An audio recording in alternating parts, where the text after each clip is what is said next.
샬롬, 하나님의 평강이 여러분의 삶에 가득하시기를 바랍니다. 오늘 우리가 읽은 본문 말씀은 마태복음 2장 전체입니다.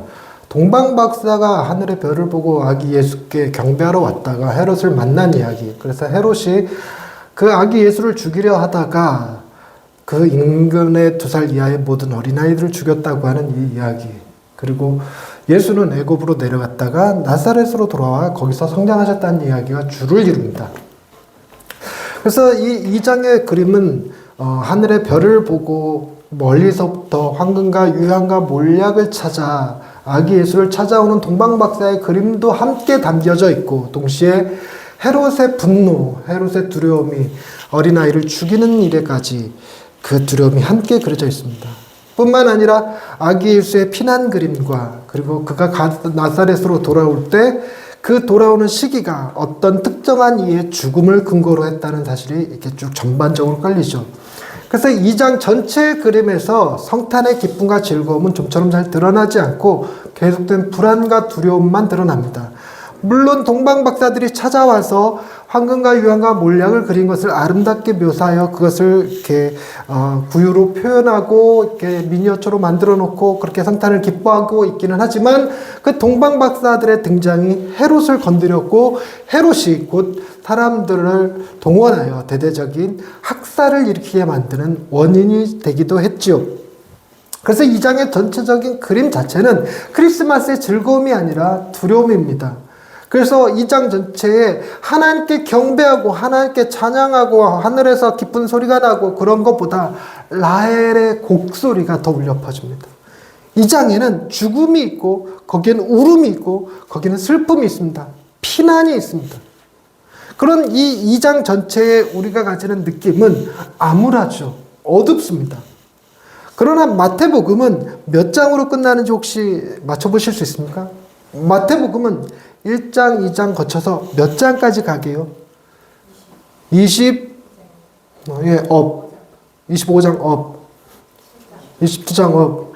28장 정답. 이렇게 다 보면 될 텐데 아무도 안 꺼들도 보거든요. 내가 이렇게 컨닝은 안 하겠다. 뭐 그런 마음인 거죠. 업다운 게임이 더 좋다. 이렇게.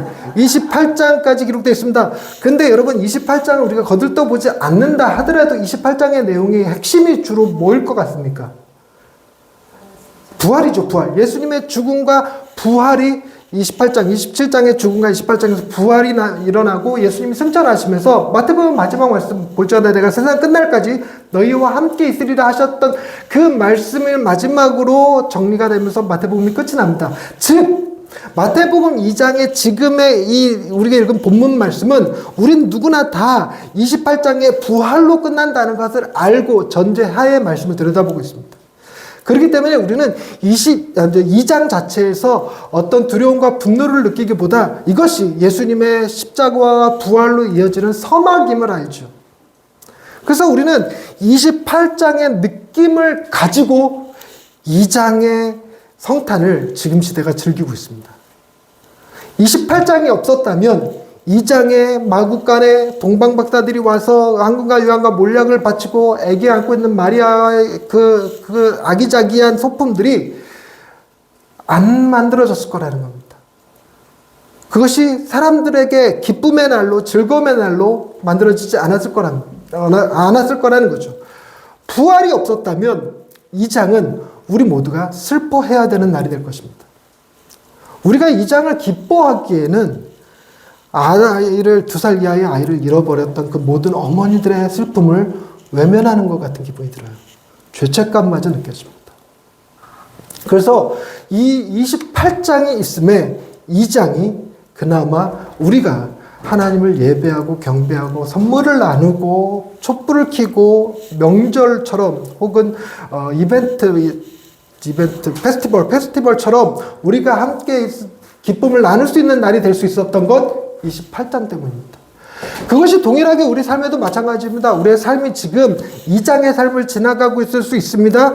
2장의 삶 속에서 우리는 죽음의 위협 앞에 불안함에 그리고 이 현실을 도피하여 야반도주해야만 할 것 같은, 그래서 점점 더 낮은 곳 애굽으로 가서, 그리고 사람들의 멸시받는 곳 나사롯에 가서 그렇게 살아야 될 것만 같은 느낌이 들지만, 그러나 우리에게 있는 종착역은 이 애굽이나 나사렛이 아니라 하나님의 나라인 줄로 믿습니다.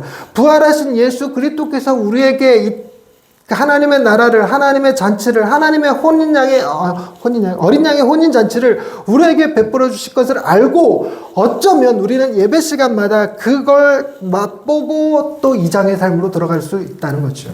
그래서 이 장의 삶이 남들과 별반 다를 거 없습니다. 믿지 않는 사람들과 별반 다를 거 없습니다. 그 안에서 경쟁하고 치열하게 다투고 어쩔 때는 실수하고 좌절하고 그러고 살아가지만, 그러나 세상 사람들과 다른 점이 하나 있다면 우리는 28장을 아는 사람들이라는 것입니다.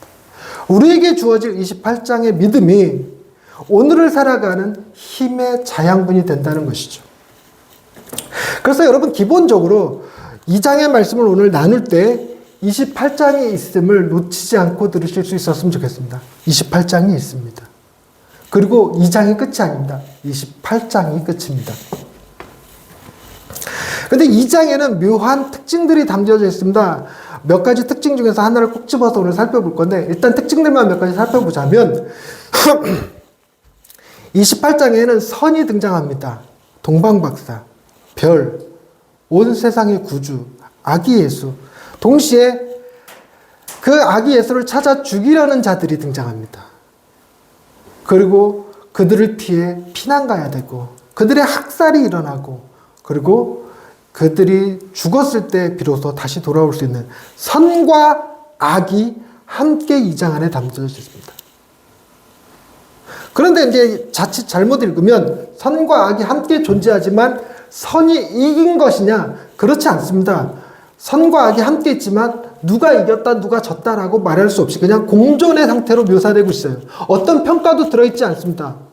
헤롯이 죽었지만 그 죄값으로 죽었다고 기록하지 않습니다. 라헬에서 슬퍼하는 자들의 목소리, 즉 2살 이하의 어린아이들의 죽음 때문에 슬퍼하던 그 어머니들을 위로하는 목소리도 담겨있지 않고, 그리고 그 이유를 설명하는 글도 써있지 않습니다. 단순히 묘사만 하고 있습니다. 슬퍼하더라. 위로받기를 거절하더라. 선과 악이 마치 대등한 구조처럼 있습니다. 드디어 악을 추구하던 자, 예수를 죽이려던 자들이 죽었습니다. 그들이 죽음으로 끝난 것 같은가? 그렇지 않습니다. 22절에 그러나 아켈라오가 그의 아버지 헤롯을 이어 유대의 임금됨을 듣고 거기로 가기를 무서워했다고. 두려움은 여전히 존재합니다. 그 상태로 2장이 끝나고 3장의 첫 단어가 그때에라는 말로 시작합니다. 그때란 예수님의 공생애가 시작되는 30살쯤, 즉 이 2장과 3장 사이에 근 30년의 세월이 흘러갑니다. 근 30년의 세월을 지금 예수님은 어디서 사셨는가? 멸시받는 동네, 아무도 인정해주지 않는 동네 나사렛에서 숨어 지냈습니다. 그리고 예수님이 공생애를 시작하면 우리는 생각하죠. 드디어 예수님의 때가 왔다. 이제는 반전이 일어나겠구나. 예수님을 죽이려던 자들을 진멸하시고, 하나님 당신의 나라를 이 땅에 세우시고, 왕국을 일으키시고, 헤롯 왕가를 무너뜨리고, 그곳에 왕으로 즉위하시고, 그런 일이 벌어지지 않죠. 그때에 세례 요한이 등장해서 예수의 그 사역을 알리는 일이 시작됐을 때 그 사역은 어디서 끝나는가? 결국은 더 교묘하게 예수를 죽이는 방식으로 끝이 납니다. 결국 그것이 악의 승리처럼 보여집니다. 뭐만 없다면요? 28장만 없다면. 계속 말씀드립니다. 우리는 오늘 말씀을 뭘 염두에 두고 들으시라? 28장이 있다는 사실을 염두에 두고 들으셔야 됩니다. 즉 성경의 이야기가 악과 선이 악을 끝내 이겼다라고 하는 방식으로 묘사되지 않고 그 선과 악이 대등하게 지금 존재하고 있음을 보여줍니다. 그런데 그 대등하게 존재할 수 있는 이유 중에 하나가 예수님이 힘있고 능력 있는 왕의 그 사자로 이 땅에 오시지 않으셨다는 겁니다. 예수님의 나심 자체가 다윗 왕가에서 이름 되기도 쉽지 않은, 우리가 지난 시간에 살펴봤던 야곱의 아들 요셉에게서, 그리고 결혼하기도 전에 약혼하여 결혼 전에 임신한 마리아의 몸에서, 일반 집도 아니고 가축들의 울음소리가 있는 마구간에서, 그곳에서 왕의 죽인다는 협박 아래 두려워 애굽으로 떠나야 되는, 이렇게까지 낮은 곳에 연약한 인간의 모습으로 예수님이 오셨어요. 즉 악에 대하여 대항할 수 있는 자의 모습이 아니라 악에 대하여 피할 수밖에 없는 존재로 예수님이 오셨다라고 하는 것입니다. 이것이 보여주는 것은 우리가 예수를 믿는다고 해도, 교회를 다닌다고 해도 우리 삶에 악이 완전히 사라지는 건 아니라는 겁니다. 고난이 우리 삶에 사라지지 않는다는 거예요. 여러분 2025년 평안하시기만 했나요? 여러분 2025년이 여러분에게 행복하기만 했나요? 우리는 행복하기도 하고 슬프기도 하고 어려운 가운데 처하기도 하고 웃으면서 맞이한 날도 있었을 것입니다. 그래서 마지막 송년 파티를 하면서 많은 곳에서 이렇게 건배사를 할 때 2025년 우리에겐 슬픈 날도 있었고 좋은 날도 있었으나 이 시간 서로 함께 있는 것이 가장 행복합니다 라고 건배를 할 때가 있죠. 네, 그 건배사가 너무 좋아서 외우고 있는 거예요. 우리가 송년 예배를 같이 드리고 있지만 올 한 해 우리 교회라고 마냥 좋은 일만 있었겠습니까? 우리 가운데 힘들고 아프고 어려운 일도 있었을 것입니다. 그럼에도 우리가 이 시간 감사할 수 있는 건 마지막 주일 예배에 함께 예배하고 있다는 사실입니다. 두 자리가 좀 아쉽긴 하지만. 그래서 이것이 우리에게 주는 그나마 위로고 감사지요. 하지만 이것 못지않게 선과 악의 등장 못지않게 약간의 악을 묘사하는 장치와 선을 묘사하는 장치가 묘하게 독특함을 가지고 있다는 것이 이 장의 특징입니다. 여러분, 악을 추구하는 자들은 주로 무엇에 의존하고 있는지 보십시오. 그들은 통계를 의존하고 있습니다. 그들은 예상을 의존합니다. 그들은 추측을 의존합니다. 그래서 동방 박사들도 별을 보고 잘 따라오다가 왜 마지막에 별의 안내를 계속 받지 않고 자기네들 생각에, 자기네들 소견에 이게 맞을 거야 라고 생각하고 왕이 나셨으니까 당연히 왕궁에 계시겠거니 하고 별을 보지 않고 자신의 생각과 예측을 따라 왕궁에 간 것이 이 장에 일어나는 이 비극의 씨앗이 되고 맙니다.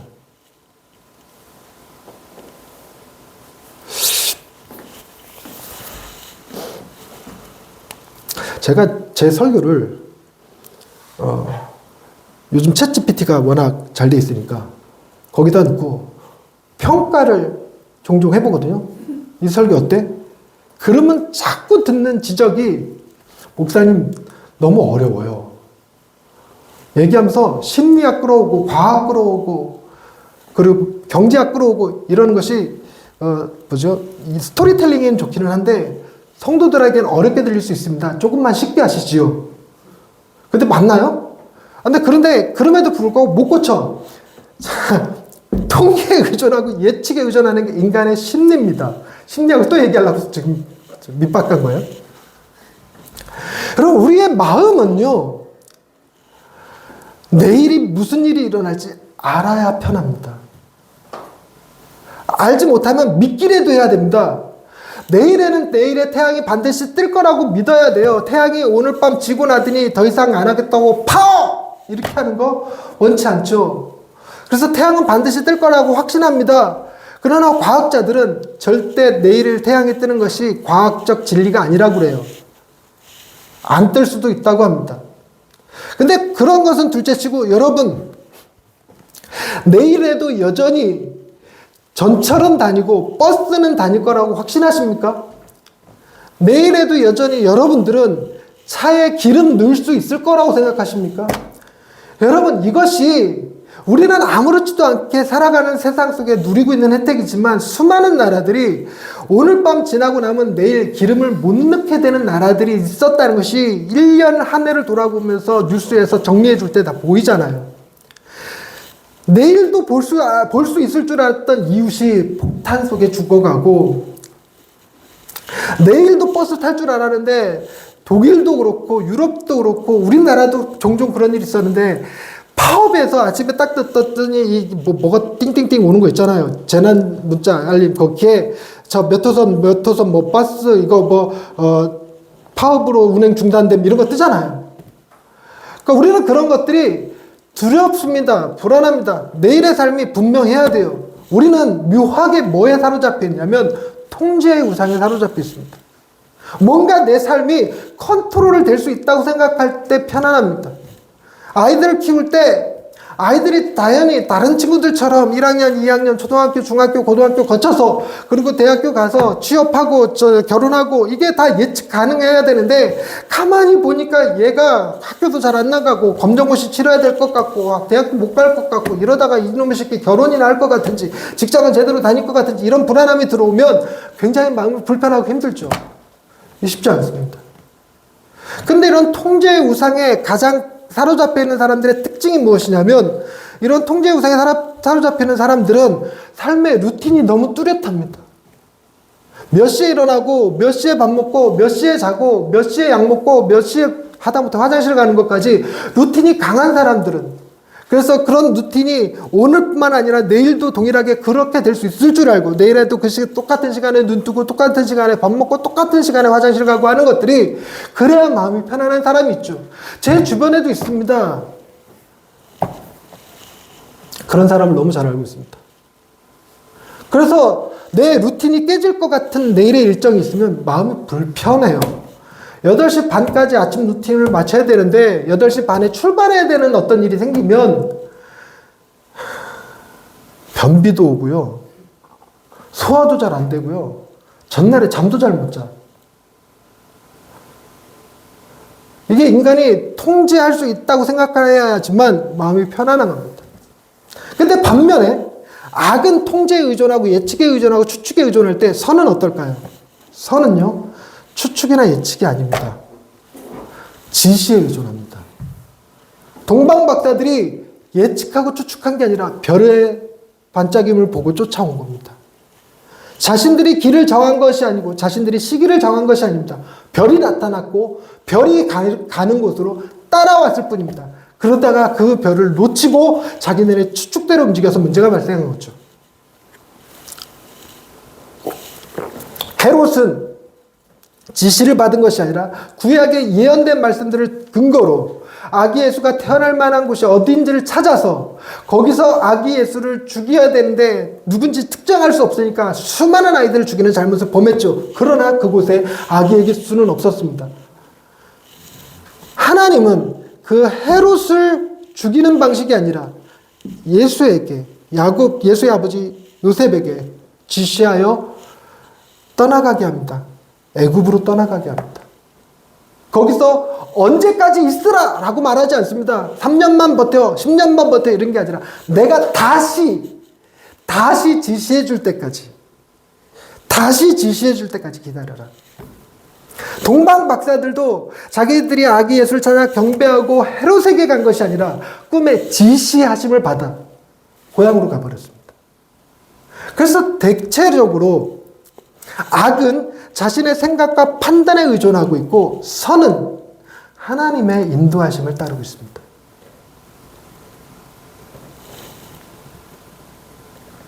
여러분들의 삶은 여러분의 추측과 예측을 따라 움직이십니까? 아니면 하나님의 지시하심을 따라 움직입니까?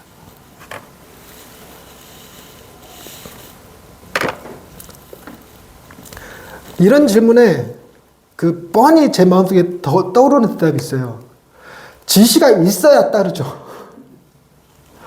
무슨 요셉처럼 뭔가 지시가 있어야지. 동방 박사들이 받은 것처럼 무슨 지시가 있든지, 아니면 나도 별을 볼 줄 아는 사람이든지, 그런 게 있어야 따르죠. 우리는 하나님의 인도하심을 잘 몰라요. 하나님의 지시하심을 잘 모릅니다. 그래서 우리는 여전히 우리의 삶을 예측과 추측 가운데 살아갑니다. 그래서 선과 악이 대등하게 존재하듯이 우리 개인의 삶에도, 개인의 하루에도, 개인의 마음속에도 선과 악이 대등하게 존재해서 내가 생각하고 내가 추측하고 내가 바라는 것과 하나님의 뜻이 자꾸 일치하지 않을 때가 너무너무 많습니다. 그래서 우리는 자꾸만 마음의 불안과 두려움이 느껴지죠. 여러분 내년 한 해는 어떨 것인지 예측이 되십니까? 내년 한 해 경제가 성장할 거라고 생각하십니까? 내년 한 해 여러분들이 별탈 없이 무탈하게 건강하게 한 해를 지낼 거라고 생각하십니까? 그럴 수 있기를 바랍니다. 모두가 다 그렇게 되기를 바랍니다. 그러나 우리의 삶엔 변수라는 것이 존재해서 언제 무슨 일이 생길지 몰라서 보험도 들어야 되고 매사에 조심해야 되고 건강 챙겨야 되고 비타민 먹어야 되고 잘 대처하는 필요도 있습니다. 그런데 여러분, 그런다 할지라도 우리의 마음에 평강은 없습니다. 예측하는 순간, 예상하는 순간 우리의 마음은 두려움이 사로잡습니다. 근데 내가 예측하더라도 여러분, 사람이 자기의 길을 계획할지라도 그 걸음을 이끄시는 이는 여호와이신 줄로 믿으시기를 바랍니다. 내가 뭘 잘못 선택한다 할지라도, 내가 뭘 잘못 예측한다 할지라도 우리의 걸음을 하나님께서 이끄실 거라고 믿을 때에만 비로소 우리는 마음의 평안을 누릴 수 있습니다. 누구처럼요? 아기 예수님처럼요. 헤롯이 죽인다고 할지라도 아기 예수는 요셉의 보호 아래 싱글생글 애굽에 가서 나사렛에 와서 자기의 공생애를 시작할 때까지 부모의 사랑받으며 그렇게 지낼 수 있습니다. 놀랍게도 아기 예수님이 이 땅에 오셔서 그렇게 사신 것은 28장에 부활하신 예수님께서 2장의 삶을 살아가는 우리에게 세상이 알 수 없고 세상이 줄 수 없는 평안을 주실 때 사용하신다는 거예요. 우리에게 주시는 평안은 네가 악의 골짜기 빈들을 지나고 있든 네가 죽음의 골짜기를 지나고 있든 목자가 너를 품에 안고 가듯이 하나님이 너를 품에 안아서 26년을 건너가실 거라는 믿음을 주시는 겁니다. 세상은 요동칠 겁니다. 풍랑도 일 겁니다. 가끔은 우리 안에 어려운 일도 닥쳐올 겁니다. 그러나 내가 컨트롤하는 것이 아니라 하나님께서 컨트롤하시고 우리는 그 가운데서 품어주신다는 사실을 믿을 수 있을 때 비로소 우리의 마음은 조금이라도 약간이라도 쉼을 누릴 수 있다라는 것입니다. 송년주의를 맞이하여 여러분들의 마음에 하나님의 인도하심을 믿을 수 있는, 그래서 그 하나님의 인도하심 안에서 아기와 같이 마음이 평안하고 안정감을 누리고 행복하실 수 있기를 바랍니다. 그것이 우리가 희망할 수 있고 기대할 수 있는 건 2장의 삶을 주님도 사셨기 때문입니다. 그리고 그분은 2장서부터 28장에 이르기까지 결국 우리가 부활의 영광을 맞이하여 하나님 나라에서 악이 더 이상 힘을 쓰지 못하는 그곳에서 평안이 거할 때까지 우리의 삶을, 그 걸음을 인도하시고 계신다는 사실을 믿으시기 바랍니다. 그것이야말로 28장을 믿음으로 2장을 살아가는 힘이 됩니다. 하나님은 고난의 길을 없애는 분이 아니라, 고난의 길을 평강의 길로 바꾸시는 분이 아니라 고난의 길 가운데 그 길을 친히 걸어가신 이께서 우리의 안내자가 되어주셔서 우리와 동행하시고 우리를 지키시고 보호하시고 계심을 믿으실 수 있기를 바랍니다. 하나님은 2026년 결국 우리와 함께 하십니다. 하나님 아버지, 26년 어떤 한 해가 될지 우리가 계획하고 예측하고 비전을 세우고 목표를 정한다 할지라도 그런 것들이 우리 마음에 평안을 주지 못한다는 사실을 고백합니다. 자연도, 전쟁도, 경제도 무엇 하나 우리의 힘으로, 우리의 능력으로 컨트롤할 수 있는 것들이 아님을 고백합니다. 온갖 일어날 수 있을 법한 모든 일에 대비하고 보험을 들고 준비한다고 할지라도 우리가 그것을 다 통제할 수 있는 것은 아님을 고백합니다. 그 고난의 길 속에 우리 홀로 두지 마옵소서. 주께서 함께 하셔서 다른 사람들과 똑같이 두려움과 고통 속에 걸어간다 할지라도 우리는 혼자가 아님을 믿게 해 주옵소서. 예수님의 이름으로 기도드립니다. 아멘.